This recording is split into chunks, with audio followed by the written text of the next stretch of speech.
নামায় লেখা হবে না, আপনাদের নেকির কোনো প্রয়োজন নেই। বলে হুজুর গোটা মাস রোজা করনু, ঈদ পড়নু, তারাবি পড়নু, জাকাত দিলু, ওষুধ দিনু, ফেতরা দিনু, সদকা করনু, আবা আলহামদুলিল্লাহ বললে নেকি লিব? নেকির বোঝা হয়ে গেছে নাকি?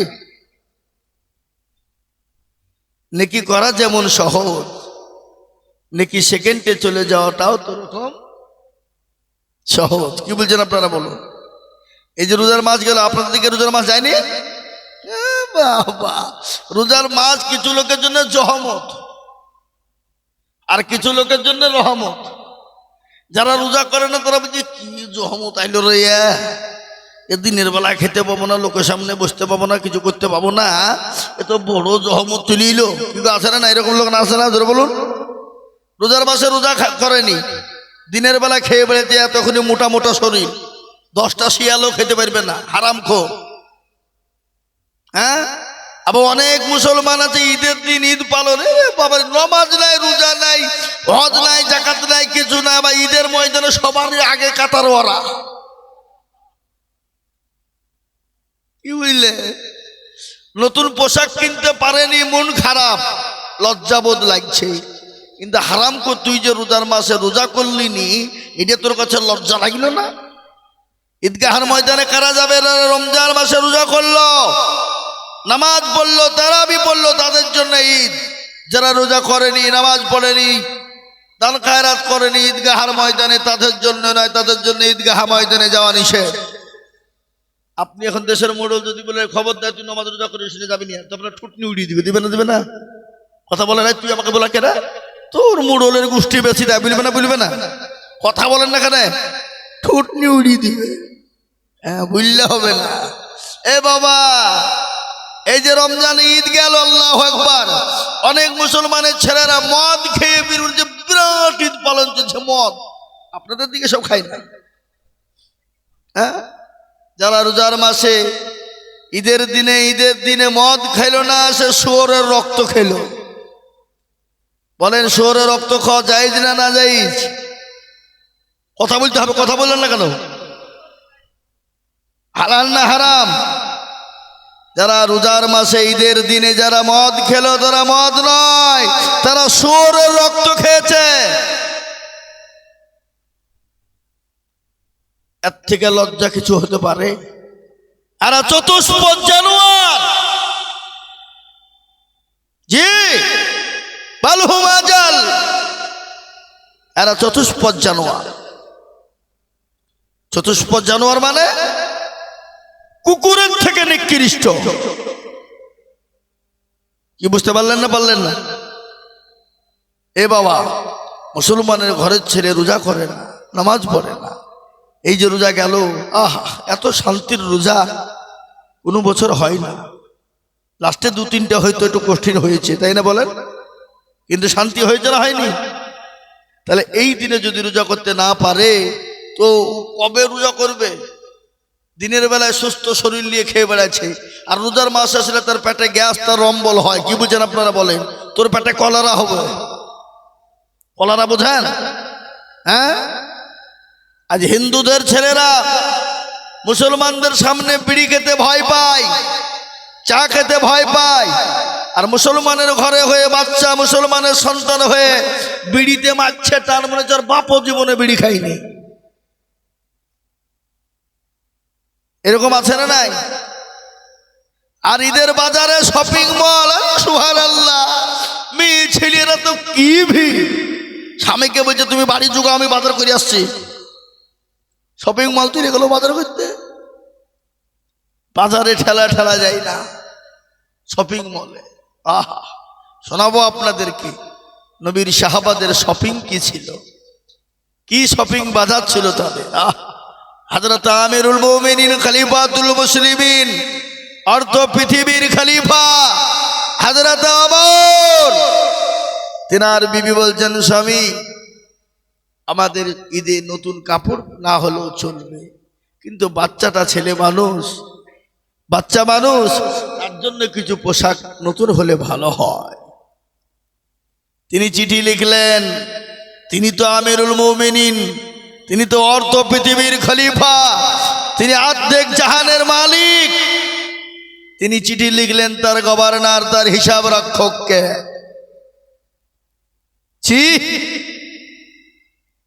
চিঠিতে লিখলেন বলে, গো আমার সাহাবা, নবীর সাহাবা, আমাকে কি 1 মাসের জন্য অগ্রিম কোনো বেতন দেওয়া যাবে? সেই নবীর সাহাবা যিনি হিসাবের রক্ষক ছিলেন, তার চোখ দিয়ে ঝরঝর ঝরঝর করে পানি ঝরে গেল। যিনি আমিরুল মুমিনিন, খলিফাতুল মুসলিমিন, যিনি অর্ধ পৃথিবীর খলিফা, তিনি আজকে অগ্রিম আমার কাছে 1 মাসের বেতন চাই। সাহাবা তিনি চিঠির উত্তরে লিখে দিয়ে বললেন, ও আমিরুল মুমিনিন, খলিফাতুল মুসলিমিন, আপনি আমার কাছে 1 মাসের অগ্রিম চিঠি লিখে পাঠিয়েছেন, আপনি বেতন নেবেন। আপনি চিঠিতে লিখে দেন আপনি সামনে 1 মাস আগে বেঁচে থাকবেন কিনা, আপনি বেঁচে থাকবেন কিনা আপনি গ্যারান্টি দিয়ে লিখে দেন। আপনি যদি 1 মাস সামনে বেঁচে থাকেন, আমি আপনাকে 1 মাস অগ্রিম বেতন দিয়ে দিব। ও আমিরুল মুমিনিন, খলিফাতুল মুসলিমিন, আপনি অর্ধ পৃথিবীর খলিফা, আপনাকে যে মসনদে রাখা হয়েছে, আপনাকে খলিফা হিসাবে রেখেছে জনগণ, আপনাকে আগামী 1 মাস আপনাকে জনগণ খলিফা হিসাবে রাখবে কি গ্যারান্টি আছে? আপনি 1 মাস কিরকম করে আপনি অগ্রিম বেতন চান? চিঠিখানা চলে এলো হযরত আমিরুল মুমিনিন, খলিফাতুল মুসলিমিন, অর্ধ পৃথিবীর খলিফা। চোখ দিয়ে অঝর নহিলে ঝরঝর করে পানি ঝরে যায়। বিবি বলেন, স্বামী গো, আপনার চোখে কেন পানি? কান্না করেন কেন? বলে, বিবি রে, আমি যে অর্ধ পৃথিবীর খলিফা, আমি যে আমিরুল মুমিনিন, আমি যে খলিফাতুল মুসলিমিন, আমি 1 মাসের বেতন চেয়ে আমি চিঠি দিয়েছিলাম। আমার হিসাব রক্ষক যিনি ছিলেন, তিনি আমার চিঠিতে উত্তর দিয়ে বলেছেন, ও আমিরুল মুমিনিন, আপনি সামনে 1 মাস বেঁচে থাকবেন কিনা গ্যারান্টি আছে? জনগণ আপনাকে খলিফা হিসাবে রাখবে কিনা এই গ্যারান্টি যদি আপনি দিতে পারেন, আমি আপনাকে সামনের 1 মাস আমি আপনার জন্য বেতনকে নির্ধারিত করে দেব। কি তাদের শপিং? আমানত কাকে বলে? আমানত কাকে বলে? আজকে আমাদের দেশের নেতা মন্ত্রীদের তো আমানত নাই, আমাদের নেতা মন্ত্রীরা তো আমানত রাখে না। আমাদের দেশের নেতা মন্ত্রীরা গরিবের ঘরকে মেরে খেয়ে নেয়, আছে না নাই? জোরে বলুন, কথা কন না কেন? আমাদের দেশের নেতারা গরিবের মাল আপনার সরকার ঘর দেয়, তাদের কাছে কাটমানি চাই, বলে টাকা দাও নাইলে ঘর হবে না। গরিবের মালকে লুটপাট করে খেয়ে নেয়। এটা তো হলো আমাদের দেশের আর একটা আইন। দেখেন, আমাদের দেশের নেতা মন্ত্রীরা ক্ষমতা পেয়ে তারা মনে মনে করছে আমরা বহুত কিছু হয়ে গেছি, কিন্তু জনগণের উদ্যোগেও নাই। জনগণ যদি মনে করে নেতা রাখবো না, ওই নেতার বাপেরও ক্ষমতা নাই, মসনদে থাকতে পারে। ঠিক না? যারা বলুন, কথা বলেন না কেন? আজকে বলেন মসনদে বসে ক্ষমতা পেয়ে আজকে তারা ওয়াকফ বিলটাকে মুসলমানদের কাছ থেকে কেড়ে নিতে চায়, জমি কেড়ে নিতে চায়, মুসলমানদের মসজিদ মাদ্রাসা মারকাত খানকাকে বন্ধ করে দিতে চায়। কিন্তু আপনারা জানেন, ওয়াকফ সম্পত্তি যদি মুসলমানদের কাছ থেকে চলে যায়, আপনি আপনার আগামীকাল যদি আপনার বাপ মারা যায়, মা মারা যায়, আপনার মাটি কবর খুঁড়ে মাটি দেওয়ার মতন সমর্থ ক্ষমতা নাই। আপনাকে চিঠি লিখতে হবে ডমকুল থানায়, ডমকুল থেকে বহরমপুর, বহরমপুর থেকে কলকাতা হাইকোর্টে যাবে। হাইকোর্ট থেকে দিল্লি সুপ্রিম কোর্টে যাবে। সুপ্রিম কোর্ট যদি আপনাকে আইন দেয়, আপনি আপনার বাপকে কবর করে মাটি দিতে পারবেন, নচেত আপনি আপনার বাপকে মাটি দিতে পারবেন না। আপনি মসজিদে আজান দিবেন, আল্লাহু আকবার, আল্লাহু আকবার, আজান দিবেন, আল্লাহ বড়, আল্লাহ বড়, আল্লাহ বড়। আপনি আজান দিবেন, মসজিদের লাউড স্পিকার বন্ধ করে দিবে, আপনার মাইক বন্ধ করে দিয়ে আপনাকে অ্যারেস্ট করবে। আপনার মসজিদে মাইকে আজান দেওয়া হবে না। তার কারণ আপনারা জানেন, ভারতবর্ষের একটা রাজ্যে এই তো কিছুদিন হলো এখনো আইন পাস করেছে, মসজিদে লাউড স্পিকারে আজান দেওয়া যাবে না। মাইক নামিয়ে দিয়েছে, মাইকে হলো না। ছাদের ওপর মুসলমানরা আজান দিতে গেল, মুসলমানদেরকে ছাদ থেকে নেমে অ্যারেস্ট করে দিল। এই যে একজন ইমাম সাহেব সেই দিন আজান দেওয়ার কারণে তাকে তুলে নিয়ে গিয়ে তার উপর 2 লক্ষ টাকা জরিমানা করলো। মুসলমান, আজকে ওয়াকফ সম্পত্তিটা যদি কেড়ে নেয়, আজকে মুসলমানদের আজান দিতে পারা যাবে না, মুসলমানদের নামাজ হবে না, মুসলমানদের মসজিদ গুলা তালা মেরে দিবে, মুসলমানদের গোরস্থান গুলা তালা মেরে দিবে, মুসলমানদের ঈদগাহতে নামাজ পড়তে দেবে না। আমি আপনাদেরকে বলি বাবা, সে নেতা তো আর নেতা নয়, যে নেতা ছিলেন আমিরুল মুমিনিন, খলিফাতুল মুসলিমিন, আর তো পৃথিবীর খলিফা, ওই ওমরের জীবনী আজকে আমি আপনাদেরকে তো শোনাবো কিনা? কি চলবে না? চলবে না? ওই হযরত আমিরুল মুমিনিন, খলিফাতুল মুসলিমিন, আর তো পৃথিবীর খলিফা হযরত ওমর রাদিয়াল্লাহু তাআলা আনহুর একটা ঘটনা আপনাদেরকে শোনাই। আপনারা জানেন ওই ওমরের জীবনী কি ছিল? যে ওমর রাস্তা দিয়ে গেলে শয়তান 40 দিন যেত না। কয়দিন? জোরে বলুন। 40 দিন। সেই ওমর, যে ওমর ছিল নারী সত্যের জম, যে ওমর ছিল নারীদের জম, যে ওমর ছিল আপনার মানুষের জম, যে ওমর মানুষের রক্ত মাংস নিয়ে খেলতো। ইসলাম কত পরিষ্কার পরিচ্ছন্ন দেখে নেন, ইসলাম কত ভালো। ইসলামের ভিতরে দল পার্টি মেজরিটি মাইনরিটি নাই। ওই ওমরের জীবনী আমি আপনাদেরকে তুলে ধরি। এই দুনিয়ায় বিশ্ব নবী, দয়ার নবী, মানুষের কাছে যখন কলেমার দাওয়াত নিয়ে দিতে লাগলেন, কলেমা প্রচার হয়ে যায়। কলেমা প্রচার করতে করতে করতে করতে বেঈমান কাফের আবু জাহলরা বলল, সর্বনাশ, এ তো মোহাম্মদ আব্দুল্লাহর বেটা, আমাদের ধর্মকে শেষ করে দিবে, নষ্ট করে দিবে। কি করা যায়? বন্ধ করা লাগবে।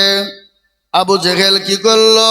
সমস্ত গ্রামের, দেশের, পাড়া প্রতিবেশী এলাকার মানুষকে ডাকলো, বলে শোনো, ওই মোহাম্মদ আব্দুল্লাহর বেটা, সে একটা না জানি কি ধর্ম নিয়ে এসেছে, আসার পরে তার দিকে মানুষকে টেনে নেয়। বন্ধ করতে হবে। কি করতে হবে? বন্ধ করতে হবে।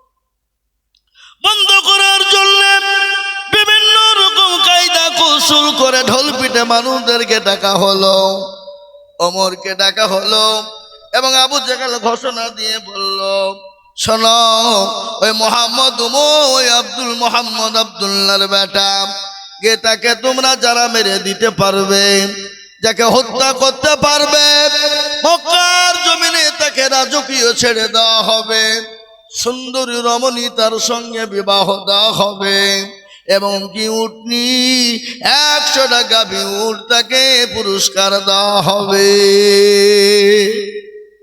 কিন্তু সকলের মন তো অর্থের দিকে কুলুকুলু করে না? জোরে বলু। সবাই মনে মনে করছে, হায় রে, আমি যদি মোহাম্মদকে মেরে দিতে পারতাম তাহলে 100টা উটনি পেতাম, মক্কার জমিনে আমি সব থেকে বড় ধনঢ্য ব্যক্তি হয়ে যেতাম, মক্কার সব থেকে সুন্দরী রমণীর সঙ্গে বিবাহ হতো। আর কি রাজত্ব পেয়ে যেতাম, আমি বড় ভাগ্যবান হয়ে যেতাম। কিন্তু সকলের মন তো খারাপ, কিন্তু তারা আবার মনে মনে করছে মুহাম্মদের গর্দান কাটতে যাব, আমি ফিরে আসবো, এ জীবনের কোনো গ্যারান্টি আছে নাকি? এ বাবা বলেন, আপনার জীবনে যদি বেঁচে না থাকে তা আপনার সম্পদ কি হবে? সম্পদের কোন দাম আছে?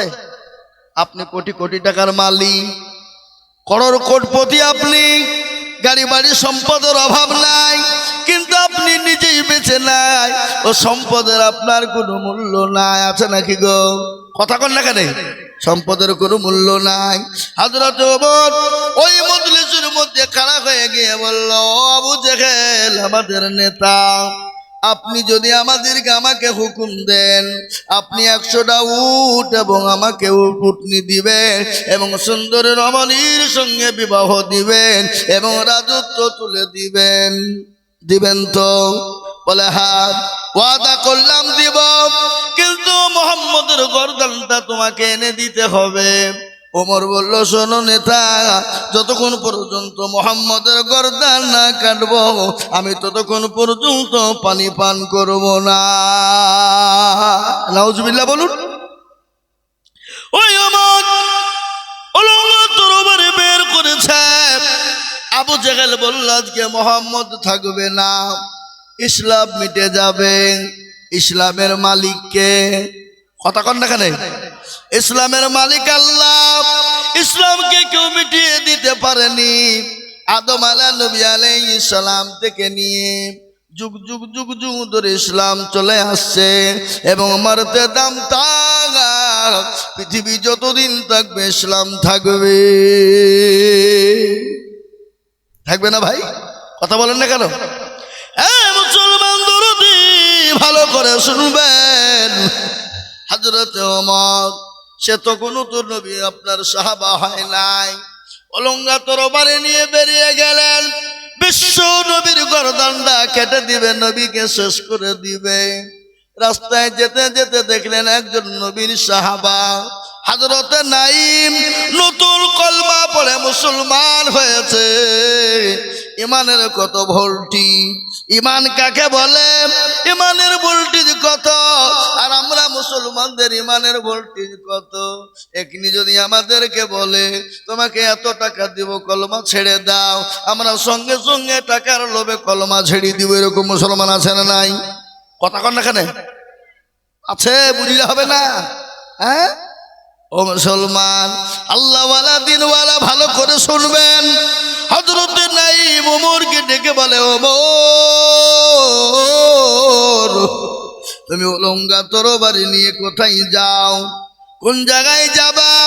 বলে আমি যেখানে মন সেখানে যাই, তুই যা। বলে না, একটু বলো।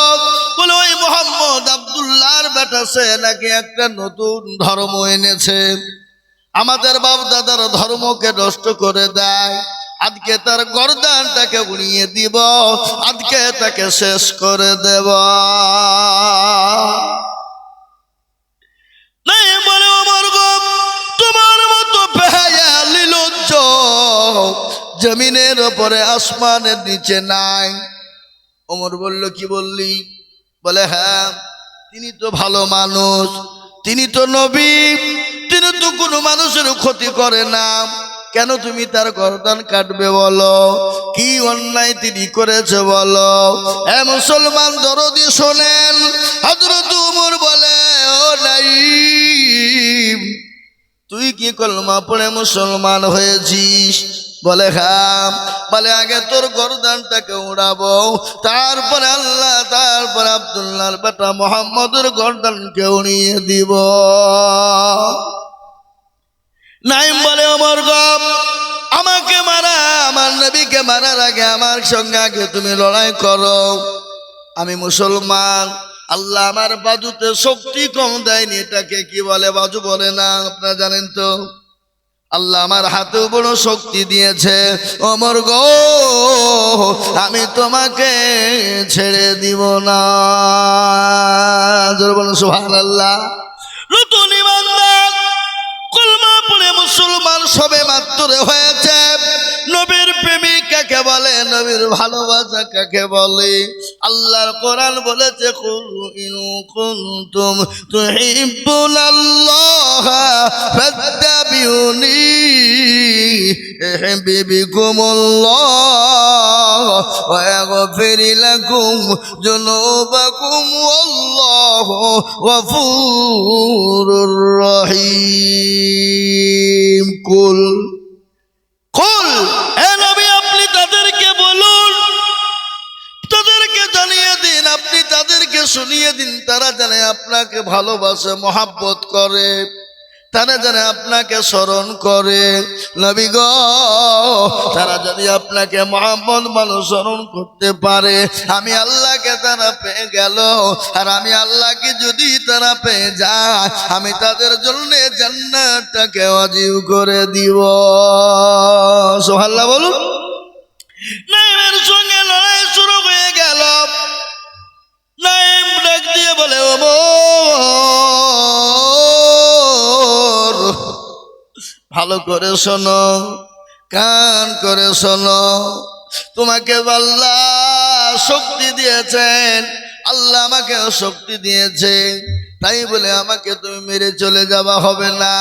কিন্তু ওমর শোনো, আমাকে মারার আগে, নবী মুহাম্মদ সাল্লাল্লাহু আলাইহি ওয়াসাল্লামকে মারার আগে তুমি তোমার বাড়ির খবর নিয়েছো, তোমার হাড়ির খবর নিয়েছো। বলে হাড়ির খবর মানে কি হয়েছে বাড়িতে?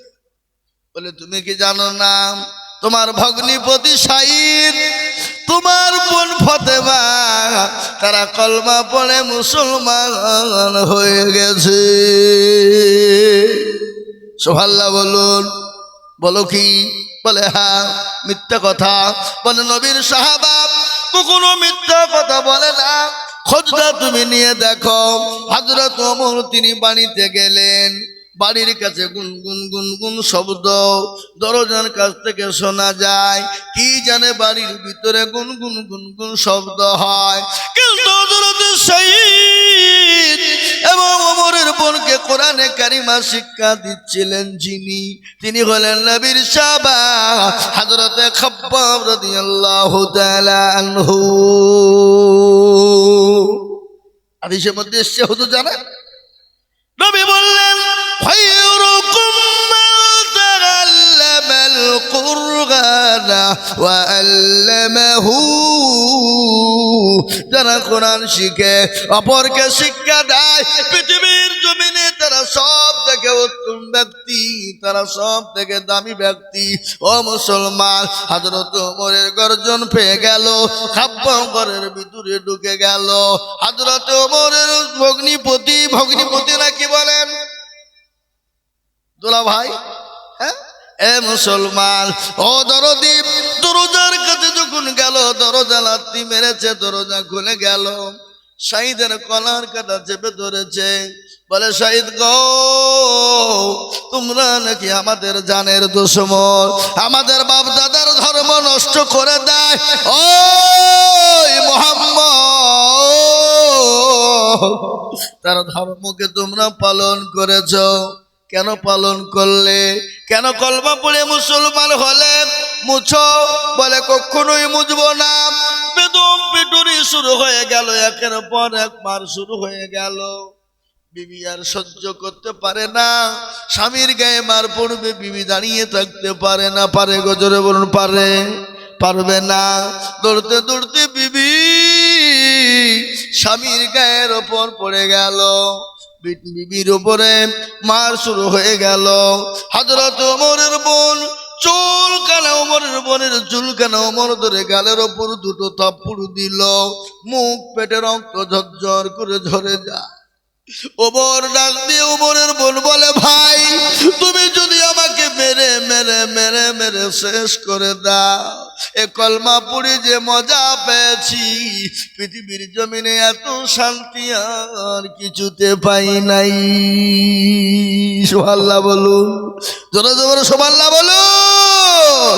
কলমার মধ্যে কত মহব্বত আমি আপনাদেরকে শোনাই। একজন নবীর সাহাবা হযরত সালমান ফারিস, কি নাম জোরে বলুন? হযরত সালমান ফারিস, তিনি নবীর একজন সাহাবা। তিনি তো দুনিয়ার জমিনে সাহাবাদের ভিতরে বেশি দিন বেঁচে ছিলেন। তিনি 250 বছর দুনিয়ার জমিনে বেঁচে ছিলেন। 80 বছর তিনি মূর্তি পূজা করেছেন। ক বছর? কথা বলেন না কেন? 80 বছর। 80 বছর তিনি মূর্তি পূজা করলেন। সে ধর্ম কিন্তু তাকে ভালো লাগে না, ধর্ম ভালো লাগে না, মন চাই না। তিনি চলে গেলেন খ্রিস্টান ধর্মে। খ্রিস্টান ধর্ম তিনি পালন করলেন 50 বছর। তাহলে 80 আর 50 কত হয়? 130। আপনারা রাগ করছেন নাকি? আপনাদেরকে জিজ্ঞাসা করছি বুঝলেন? তাই না? তো মনে মনে করছেন যে এত মৌলবী বক্তব্য করলো, কেউ কিছু বললো না রে, কোন মৌলবীকে তুলি নিয়ে এলি রে, আমাদেরকে বিরক্ত করছে। এ বাবা, কিছু বলতে গেলে তো কিছু শুনতে হবে, হবেন না কিনা জোরে বলুন? কিছু বলতে গেলে শুনতে হবে কিনা? কোনো ছেলে যদি কোনো মেয়েকে বলে আমি কি ভালোবাসি গো তোমাকে, তোমার লেগে চান দিব, মেয়েটাকে ছেলেটা বলল, মেয়েটা চুপ করে থাকলো, ভালোবাসা হবে নাকি? মেয়েটা তো বলবে আমিও তোমাকে ভালোবাসি, তবে তো প্রেম জমবে নাকি? এ বাবা, আমি এক পর থেকে বলবার আপনারা চুপ করে শুনবেন, কোনো কাজ হবে? আপনারা একটু হা করবেন। এখন গভীর রজনী, এ রাত্রিতে আল্লাহ দরবারে দোয়া কবুল হবে ইনশাআল্লাহ। বলুন কবুল হবে। হযরত সালমান ফারিসি তিনি 120 বছর তিনি অন্য ধর্ম পালন করলেন, ভালো লাগে না। তিনি বললেন আমাকে সন্তান করতে হবে। সব থেকে ভালো ধর্ম কোনটা? যে ধর্মটা পালন করলে শান্তি পাওয়া যাবে, যে জিনিসটা পড়লে শান্তি পাওয়া যাবে।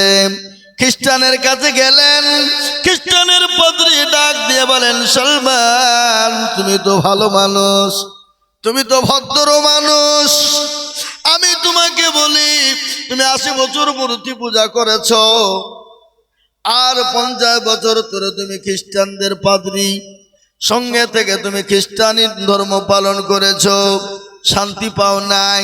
বলে না। তাহলে আমি তোমাকে একটা কথা বলে শোনো, কিন্তু কোনোদিন কাউকে তুমি বলবা না।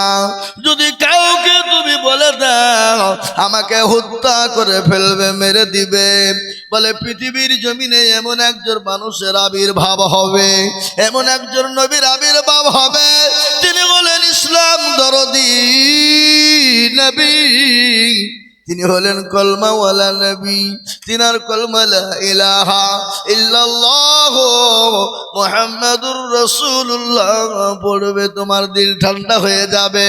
সেটা হলো সত্য ধর্ম। কিন্তু সালমান কোনোদিন কোনো কাউকে বলবা না। আমি তোমাকে বলেছি এটা কেউ যদি জেনে ফেলে তাহলে আমাকে হত্যা করে ফেলবে, আমাকে মেরে ফেলবে। হযরত সালমান ফারিসি ডাক দিয়ে বলেন পাদ্রীজি, আমি কোথায় পাবো সে ধর্ম, কোথায় পাবো সেই মানুষটিকে, কোথায় পাবো সেই নবীকে, কোথায় পাবো? বলে সেই দেশে, যে দেশে বেশি খেজুরের গাছ হয়, যে দেশে বেশি খেজুর হয়, সেই দেশে তোমরা সেই মানুষটিকে পাবে। সে মানুষটির নাম হলো মুহাম্মাদুর রাসূলুল্লাহ। সকলে বলুন সাল্লাল্লাহু আলাইহি ওয়াসাল্লাম। কিন্তু শোনো, তিনি যে নবী তুমি কি করে চিনবা? চিনার উপায় কি তুমি জানো? বলে কি? বলে তুমি তিনটে জিনিস লক্ষ্য করবা। 1 নম্বর, তুমি তার জন্য কিছু সদকা নিয়ে যাবা। সদকা বুঝেন না? এই কথা বলেন না কেন? সদকা। আর নবী বলেছেন সাদাকু তারাদুল বালা, সদকা করলে বালা দূর হয়ে যায়। সুবহানাল্লাহ। বলে সদকা নিবা, কিন্তু সে তো সদকা গ্রহণ করবে না। তিনি যদি নবী হয় তিনি সদকা নিবে না, সদকা তিনি নিবেন না, সদকা গ্রহণ করবে না। আজকে শুনলেন আমাদের ঈদগাহ, আমাদের জুম্মায়, মসজিদ গুলানে সদকা যায় না? সদকার মাল সদকার মাল মসজিদে যায়। আর আমাদের দেশের জাকাত পাটিওয়ালারা সদকার মাল খাওয়ার জন্য মসজিদে মারামারি করে। আপনাদের দেশে সব নাই?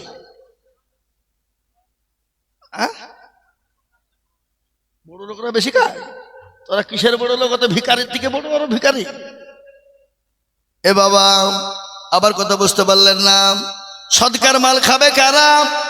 ফকির মিসকিন যারা, দরিদ্র গরিব যারা, বাচ্চা ছেলে মেয়েরা এবং মুসাফির হবে যারা, তারা ওই সদকার মাল খেতে পাবে।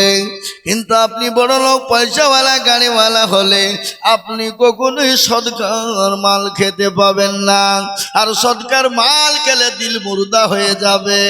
তার জন্য আমাদের দেশের বড় বড় লোকেরা, ধনী ব্যক্তিরা মসজিদে সদকার মাল খাওয়ার জন্য তাদের আজকে দিল মুর্দা হয়ে গেছে। এর জন্য আল্লাহর কত তাদের করণে কহরে ঢোকে না। বুঝতে পারলেন না? সদকা বলে সর্বপ্রথম নবীকে সদকা দিবা। তিনি যদি নবী হন সদকা দিবে না। দ্বিতীয় নম্বর হলো তাকে হাদিয়া নিয়ে যে দিবা। তিনি যদি হাদিয়াটা গ্রহণ করে নেয় তাহলে জানবা সে নবী।